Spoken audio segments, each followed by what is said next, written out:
I'm going to be doing a haul video, and I'm going to review some of the things which I've used just as I go, but the things which I haven't had a chance to try out, feel free to ask me for a review on anything. And as for the Estee Lauder stuff, I just attended an Estee Lauder event, and I'm going to be devoting a whole video just to that and overviewing the whole collection, and I'll also be doing a blog post. I'll show that all to you now as well, just to give you a preview. So this is going to be a mixture of stuff which I've bought and stuff which I've got, so all jumbled up. So there's quite a lot, and I'm going to just get right to it. The first two things I got, the Naked palette, so obviously I had to follow the herd, and here I am with my own Naked palette. I have used it, I quite like it. It's there's nothing bad to say about it in terms of value. It's astounding value.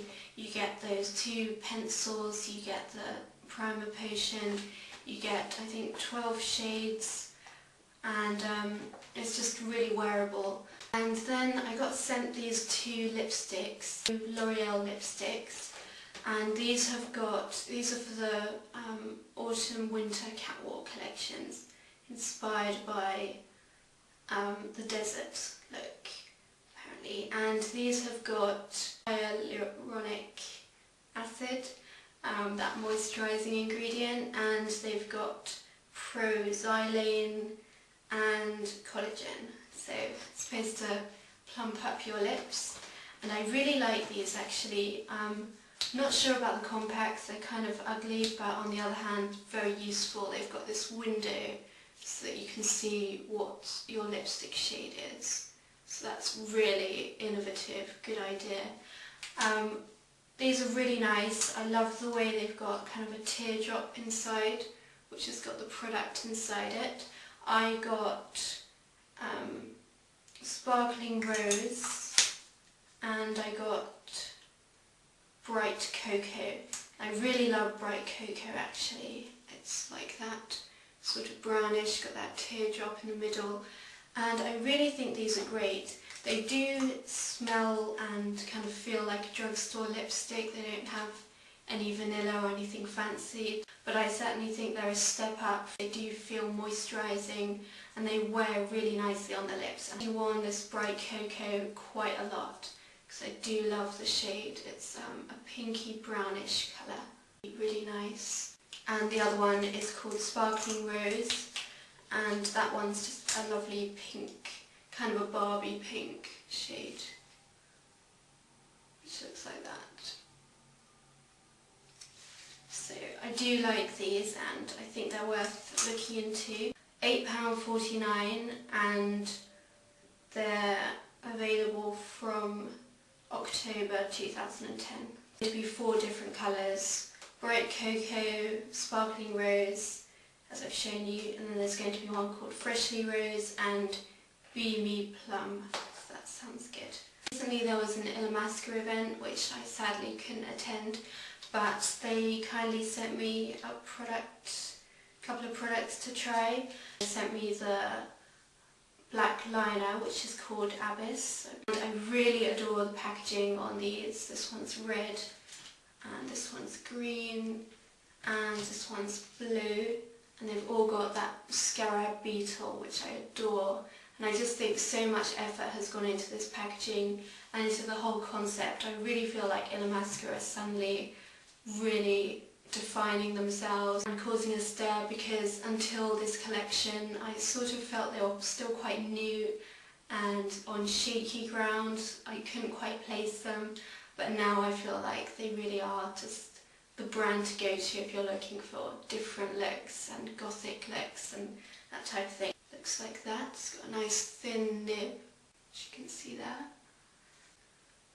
Now the special thing about this, because we've all seen black liners before of course, is that I was waiting ages for it to dry, and then I realised it was dry. It's just, it has that really glossy finish of a wet liner, but it doesn't lose that, so it really retains that incredible shine. So it's like a vinyl black patent stilettos kind of shine, amazingly glamorous. You need an oil-based cleanser and it's going to last amazingly well, so I really highly recommend this, and it's £16.50 I believe. Of course, this is all part of the Art of Darkness collection. Really, really lovely product, great stuff. Then they sent me this Disciple lipstick, and if I'm feeling brave I'm going to insert a screen grab here of me wearing it, because I did a whole video wearing it, and let's just say I don't think it's the most flattering. I don't really think this is going to catch on, but having said that, the more I see it in the media and the more they tell me that it's coming in, the more I'm kind of thinking, you know, maybe. Lipsticks and blushes and makeup generally in modern times have been around since 1850, and I've been reading about this actually, and I blogged about this. I'll put a link to my blog post below. And even though various colours have been around, never has there been an attempt to introduce blue blusher or blue lipstick, and that's because blue is synonymous with death or poisoning. The reason why we stick to pinks and reds is just that's the colour of life, it's the colour of blood, and this is the colour of sort of corpses, to put it bluntly. But I was interested to try out an Illamasqua lipstick because I've never tried them before. The packaging, as I say, is really lovely, and the actual compact it comes in is really nice as well. Simple but quite elegant and modern.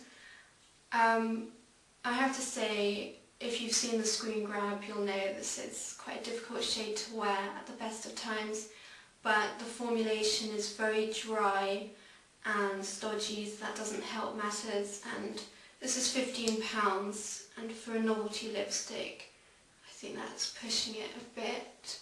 That's a swatch.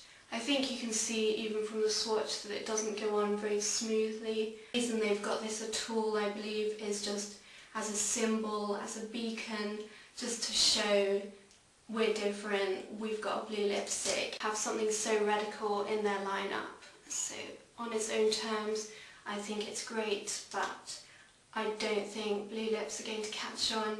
But if you're a goth, it's really about time you updated your look, so definitely a good alternative to black if that's your thing. I've read so many reviews on obviously the Art of Darkness collection, and as soon as I saw this I knew I really wanted to have it.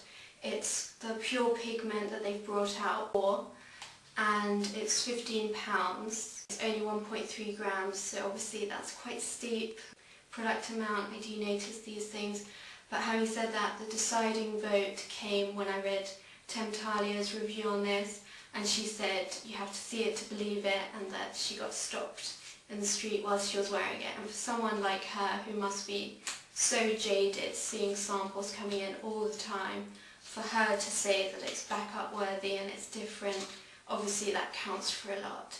And I haven't used it yet, I just picked this up, but it's a really beautiful shade of gold. A really beautiful gold shade with lots of sparkles, red and green, and overall it's not a very warm gold. It's I know Temptalia said it was warm, but I think it's more of a cool tone gold. Compared to their Solstice liquid metals, I think this is a much less warm gold than Solstice. So that's great, and packaging so lovely. I think I'll keep this packaging. Next I want to talk about some Trish McEvoy, because I went to an event where I was supposed to be meeting Trish McEvoy, but she was busy filming, so that was a shame because I was looking forward to meeting her. Trish McEvoy Eye-Based Essentials in Demure, and I might do a review on this because it's so amazing.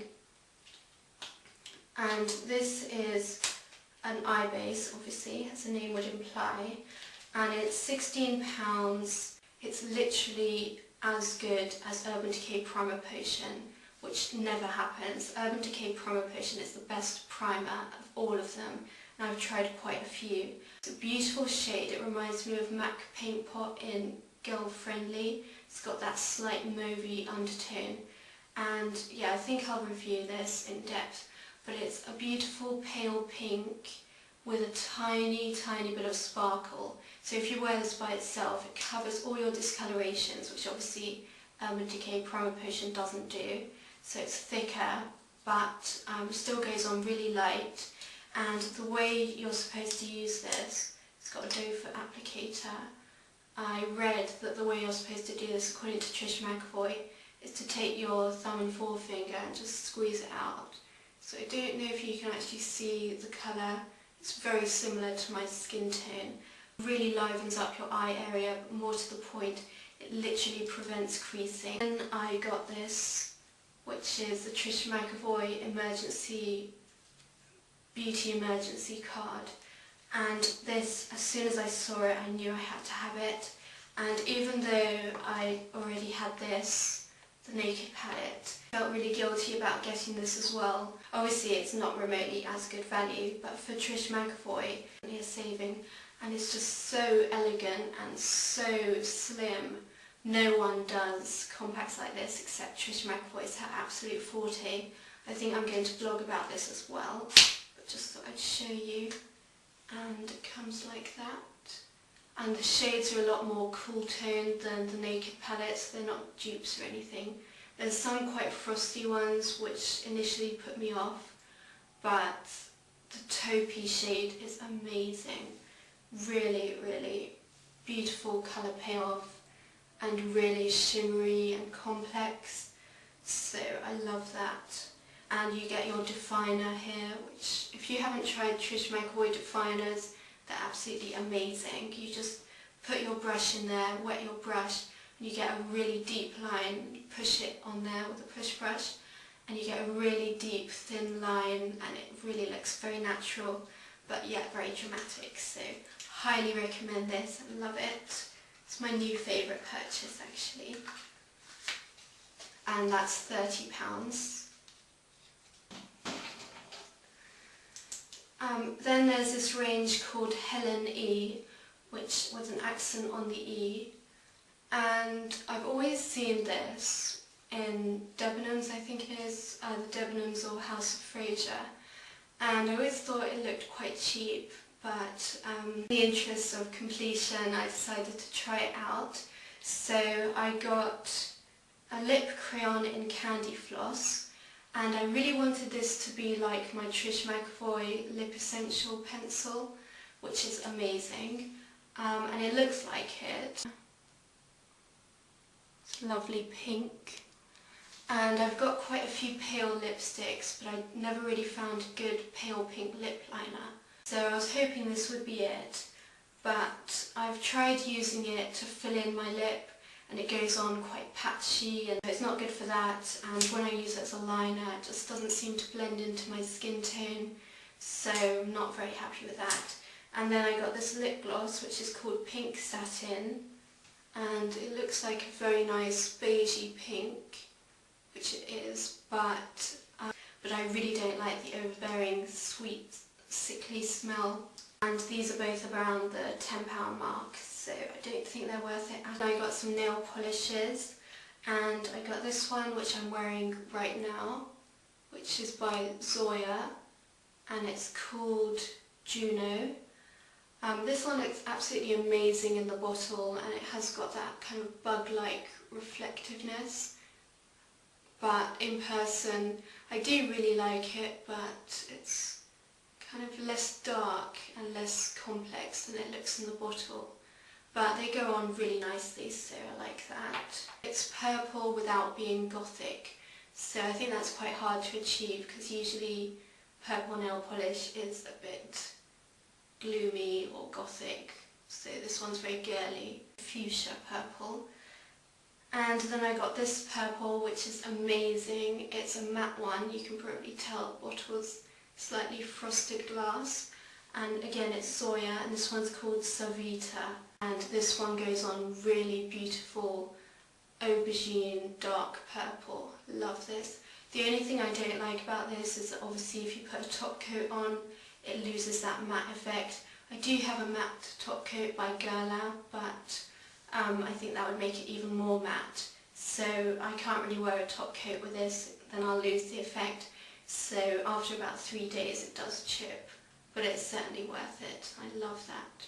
It's definitely my favourite polish in a long time. And then I got this Jessica polish in Bikini Blue, which I know is a really passé shade, but I really like this pale pastel mint green. I think it will look quite nice. And I really love Jessica polishes. I think they're great. I'll briefly talk about the Estee Lauder stuff which I got, but I will be reviewing this in greater depth. First thing I'll start with is my lip colour.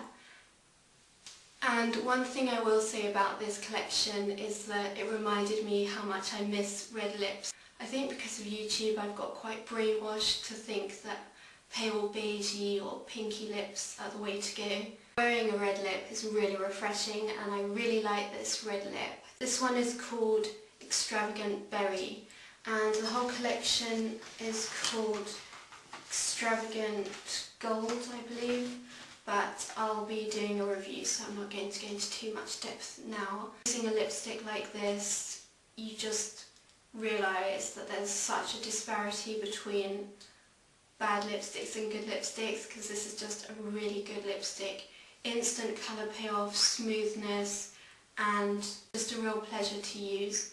And look at this barrel, it's just incredible, isn't it? That's an overspray, but it's just so magical.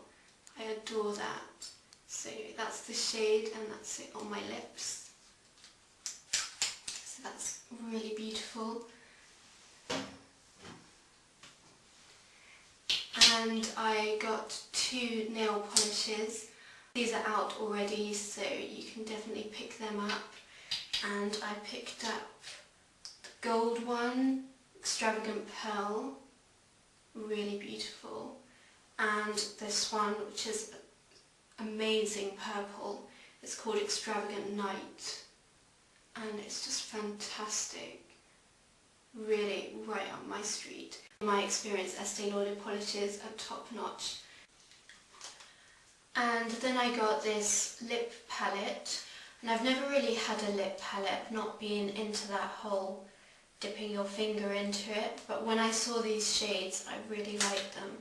And they do come with these 2 mini brushes which look like this.